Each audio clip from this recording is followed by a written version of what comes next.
Niendelee kuwakumbusha wananchi wenzangu, tunapoadhimisha miaka 30 ya kuwepo kwa TRA, tunaadhimisha miaka 30 ya kujitegemea kwa kutumia fedha zetu na rasilimali zetu katika kupanga na kusukuma maendeleo kwa wananchi. Hivyo ni jukumu letu kuendelea kuhakikisha tunalipa kodi katika taratibu zilizowekwa ili tuone matokeo ya kodi katika huduma na maendeleo ya mtu mmoja mmoja. Mkoa wetu wa Iringa ni miongoni mwa mikoa ambayo imepokea fedha nyingi sana.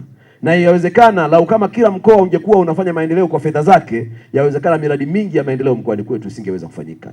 Lakini kwa sababu kapu la pamoja kupitia TRA limesaidia makusanyo ya uhakika na ya kutosha, fungu linalokuja kwenye mkoa wetu limetuwezesha kujenga uwanja wa ndege, limetuwezesha kujenga jengo la utawala, sasa linatuwezesha kujenga barabara ya Iringa Msembe, linatuwezesha kujenga miradi mikubwa ya elimu, linatuwezesha kujenga miradi ya afya, miradi ya maji, miradi mingi inatendeka kwa sababu tunazo fedha za kusukuma miradi hiyo. Kwa hiyo tujipigie makofi wananchi wote kwa mchango wetu mkubwa katika ulipaji wa kodi.